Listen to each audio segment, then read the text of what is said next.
Bonjour, bonsoir, partout dans le monde, c'est moi votre frère Jules. C'est juste parler sur le retour du Seigneur, parce que la Bible nous dit qu'il est d'autant plus important que nous sachions à quel temps nous sommes. C'est vraiment l'heure de nous réveiller en fin du sommeil, car la nuit est avancée, les jours approchent. Nous sommes vraiment au temps de la fin, et encore un peu de temps, Jésus-Christ reviendra. Et c'est ça même l'espérance ineffable de l'Église. Aujourd'hui, au temps de la fin, l'Église n'attend pas qu'un jour il soit en Europe, puisque ceux qui sont en Europe, ils pleurent aussi, ou aux États-Unis. Puisque ceux qui sont aux États-Unis, ils pleurent aussi. Les autres disent comme si je savais. Au Canada, partout ailleurs, il n'y a pas la paix. Partout dans le monde, en France, n'en parlons même pas.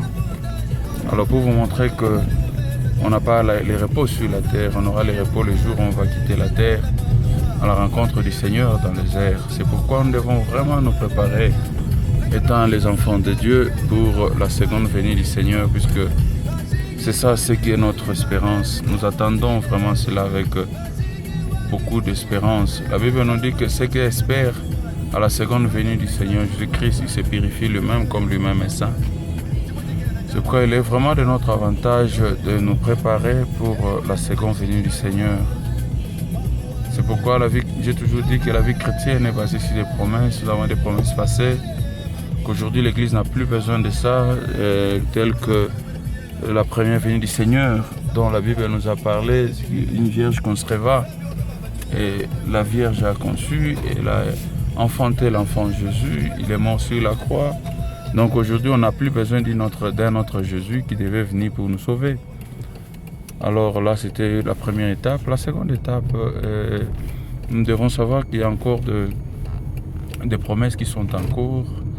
On nous a parlé sur le Saint-Esprit qui est toujours manifeste en ces moments ici. Beaucoup de gens reçoivent le Saint-Esprit au travers de la parole qui est prêchée. C'est une promesse dont la Bible nous dit. Ce jour-là, après avoir afin que l'apôtre ait prêché, l'apôtre Pierre, la Bible nous dit, ils ont demandé, mes frères, que ferons-nous? Ils ont dit, repentez-vous et que chacun de vous soit baptisé au nom de Jésus pour le pardon de vos péchés.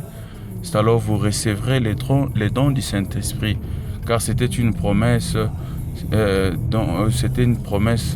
pour vous, pour vos enfants et en aussi grand nombre que le Seigneur les appellera. Donc c'est une promesse qui est en train de s'accomplir. Et nous avons encore une promesse qui n'est pas encore accomplie. Il y en a tant de promesses, mais ce que nous attendons aujourd'hui, c'est la seconde venue du Seigneur. Elle est ineffable. Pourquoi nous croyons à la seconde venue du Seigneur qui doit revenir? Parce que la Bible a parlé de sa première venue et nous avons vu ça.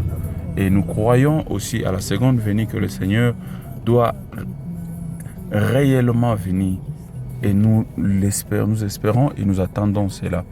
Maintenant, dans notre deuxième partie, nous allons parler maintenant de qui seront enlevés. Merci pour aujourd'hui. Bye.